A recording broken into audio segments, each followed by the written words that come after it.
Okay, we're here at Icon today for our latest shop tour. This is a shop that builds all kinds of cool stuff. You might have seen their Broncos, their Land Cruisers, their Derelicts, their Thriftmasters. Everything is built here to an extremely high standard. So we're gonna walk in and we're gonna get shown around by the man himself, Mr. Jonathan Ward. What's up? There he is. Good to see you, friend. You too, welcome. What's up? So, just show us around. I've never been here before. I've heard a lot about it. Heard about it for years, about all the crazy things you do here. So, just where do we start? I mean, there's an FJ right there. Yeah, I guess that's a good start. Well, welcome. Yeah, it's crazy you guys never been here after all this time. So this is one of your Land Cruisers. Yes, so that's one of our FJ series. That's the classic short wheelbase two-door, the FJ40, the one that like is in everyone's heart and minds, at least enough to justify the existence of Icon. That's one of our four-door versions. Usually this is more crowded with pre-delivery vehicles, like they're past quality control, everything's cool, we're just waiting on transporter, but because of the holidays, we just shipped off like a half dozen. Right. When we walk out into the main shop space, there's two buildings. One is parts, inventory, and engineering, and like prototype 3D lab. Yeah. And then production is the main footprint. We're kind of out of space. So this is where it happens. This is where it happens. This is it. So Cool. these vehicles are in line for the service department. This whole area is what we call pod one. So that's the very first step. So coming in from the parking lot, the beat to hell old Thriftmaster or Bronco or Land Cruiser, they come in, they get torn down, basically up to like bodium white. Yeah, bare frame level. Yeah, like right here. rectify rust and the ills of time and get gapping better and cleaner. Build it in white just to a point, and then blow it apart. This is a development prototype. Okay. We're thinking about doing a four-wheel independent 16-inch rim, 31-inch tire, more stockish looking stance, but daily driver, car-like manner, two-wheel drive version of our Bronco and FJs. Yeah, I can see Coyote. You design everything. That's what Yeah, I didn't know that. Yeah. Yeah, well, we partner with Art Morrison Enterprises, so we leverage they're brilliant, like the sexiest. Look at their welds. Yeah, incredible. And the engineering team's wonderful. So we work with Matt, Art, and the team up there. This is not retailed, it's specific to us. All of our chassis are not available to anywhere else, and we don't sell them, they're just the foundation for our builds. But pretty excited. This one we're waiting on our new forged 16s to come in. Okay. Then we can finally fit the body on it, wheel and tire it, simulate weight, put it in the parking lot, stand back and go, is it legit? Like, is it cool? Do we proceed or do we back up? So, Understood. pretty excited. Coming up in the next couple weeks, we'll get to that transition, which I'm stoked about. Show me around this body, because this is cool. Like just seeing this bare, just raw steel. So with the FJ, the one that America is familiar with is the classic FJ40, right? So it started as the FJ25 and 58, rolled into the 40. From 63 to 67 in the US, you could get the 45 pickups. Fixed cab, short bed, removable cab, long bed, removable cab, short bed, and then the 45 LV that was a four-door that, as funky and cool as it was actually built by another car company using the front clip, and it had no DNA of Land Cruiser. Interesting. Which is what eventually led to our creation, which is the six-passenger four-door FJ we call the FJ40. We totally made it up. Yeah. So we started with just the FJ40. Then world markets, there was the FJ43 and the Troop Carrier 45 and a whole bunch of stuff. Yeah. But a 43 is just a longer wheelbase 40. Right. Now the factory added on the butt, and that was it to keep the cost down. That was it. So the bit between the axles is the same. Yeah. I understand. Which then your departure angle really, really, really sucked. Went from epic to horrendous. Yeah. But from our perspective and how we make, we could do it optimally by stretching post B-pillar with really no additional cost. So that's how we handle it. So different seating configs, like forward-facing bench with 3 points, and then two side-facing classic jump seats or 4 jump seats. So this is in the mock-up phase, addressing those specifics that the client wants. And then over here, you'll see boxes and boxes of steel bits. So This in a couple days gets blown apart, joins those boxes, goes out for powder coat, gets pretty, and then it'll go out of phase 1 into the main bay. This is the derelicts, you said, derelicts and reformers. Yes, sir. So DNR, which is kind of secretly a client-funded skunkworks, so it's really R&D, but we call it DNR. Because occasionally, and quite rarely, we will come up with a new design that we're like, oh, hell yes, like that needs to become our next production model, which I'll show you one of those that we're really excited about. Sweet. But usually it's one and done.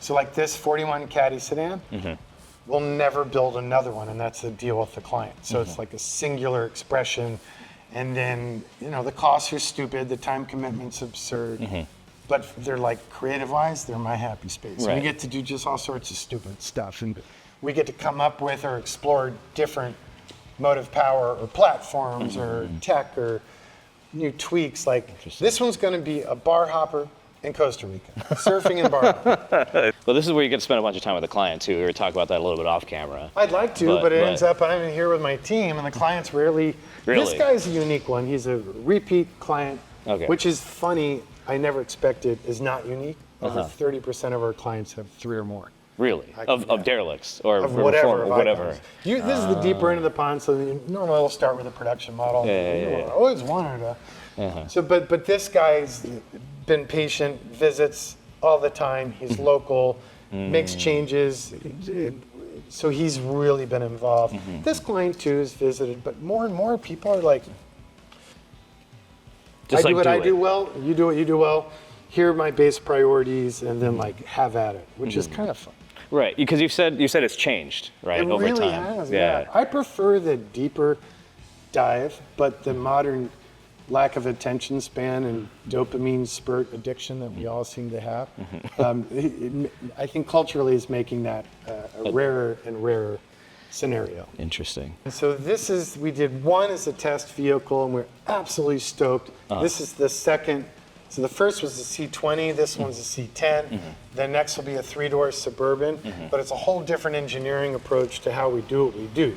So many companies are busy copying what we've done that like I've had this concept to re-innovate how we do what we do. Right. So this time we're just buying brand new Chevy 2500 4-wheel drive. Yeah, so this is just a new truck. Brand new truck. Yeah. Drove it about 40 miles, blew it apart, sold off all the plastic and modern sheet metal to the wrecking yards. They were stoked to have it, but kept all the engineering of the new truck. Therefore, all the amazing perversions and efficiencies. So ABS and hill hold and all the good stuff. Get rid of the superfluous junk we don't want.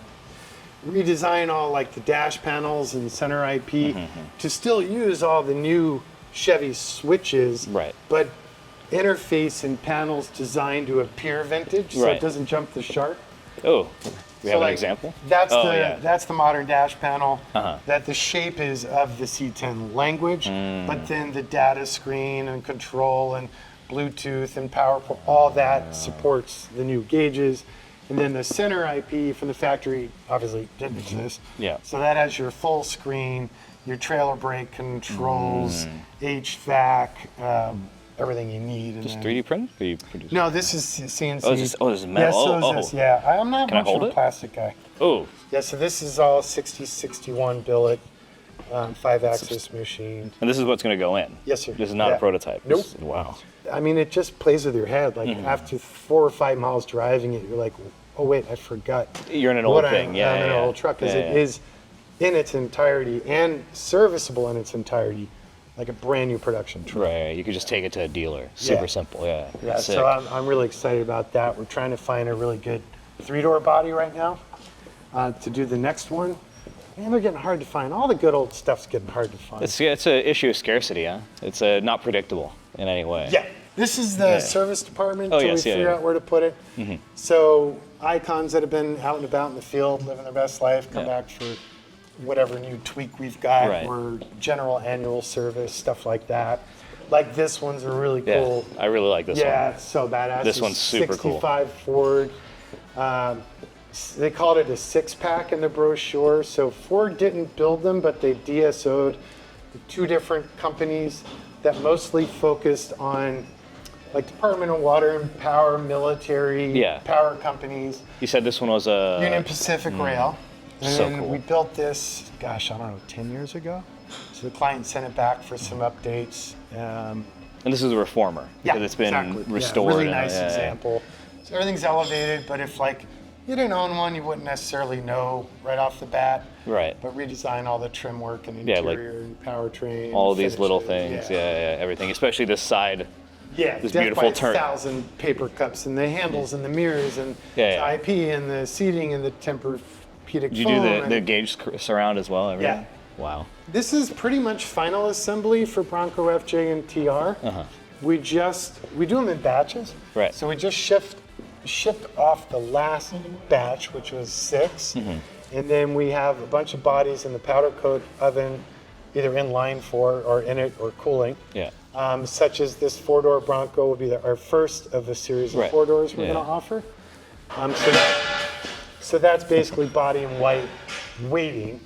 And then right now, again, like things are so unpredictable. Right. New school, old school, derelict. It used to be somewhat trend predictable. Yeah, you knew what was coming. That ships out, so no clue. So we did a succession of blue old schools. I never used the same paint color twice, though, so we did. And blue is endless. Well, now we're in the parts department. Parts, so procurement team, parts stock, engineering office hides up top so the techs don't bug them for every little thing they can do by hand. And then, COVID kind of turned, we thought we were wise with studying Toyota and JIT just in time. Well, COVID turned that on its head, so we had to take over this building. So now it's called Just in Case. Just in case. So we had a 5X our baseline inventory. So 5X, that's huge. That's well, I guess that's why, that's all what overhead, but it's imperative. And labor is so expensive and critical and a finite resource. So we worked really hard in process design. We make sure we have 100% of the parts needed before we press go on the floor. Yeah, there's like pallets over there. So we've organized all the parts by model and by order of application as the vehicle is being built. Right. Then they all get laid out in a system on the floor, put in marked bins by stage, QC, put on pallets, then brought out to the floor in the production meeting. Okay, green light, party on, we're good to go. But building every little bracket and widget by hand every time, it's just too Stone Age. It's like fun as a fabricator. Like I miss all that myself. I just find other outlets for it because our deal is by the 5th unit, and that's actually gotten lower as we've matured. Stop. Put down the tools. Right. Lock that CAD file. Take advantage of regional aerospace, and just make it in a batch, so we can focus on then the process of making them, repeating it, and it be rather than just making little things all the time. Hammer everything all day. It's just silly. Well, thank you. So you just gave such a good shop tour. I barely talked. It was so good. You did my job for me. No, it's perfect. You know about it more than I do, and it's a fascinating facility. It's cool. I mean, there's so many details we have missed about how you build the things, Yeah, like every knob, every switch, all the seat hardware. I hate plastic. Well, I remember the story because you're an early TST guest podcast. Even you too, Glucker, who's behind the camera. You're telling about like the Johnny joints and the suspension. Yeah, like the bushing with spherical. Why not? Yeah, because it's better, right? And rail car, marine, military, aerospace. The quality expectations. I mean, that's before you even get into FAA certification standards. But like the suppliers are focused on quality, safety, longevity, durability. Then cost. Automotive is all about cost. How do we make it just good enough and as cheap as possible to meet what we think the market will tolerate. Right. So I've always said that's maybe a different market, but there's a different way of looking at it. So. I mean, I didn't go to design school, so I didn't know any better, which I used to be ashamed of. Now I'm actually proud of. It's like, well, shit, why not go to architectural resources or aerospace? It's the coolest damn sun visor I've ever seen. Okay, it's $400, but look at it. Look how it's good cool it works. as fuck. Exactly. Yeah, it's super sick. No, it was excellent. Cool. Thank you very much. Yeah. Cool. Thanks for visiting. Thanks for showing me around. Sweet. Excellent.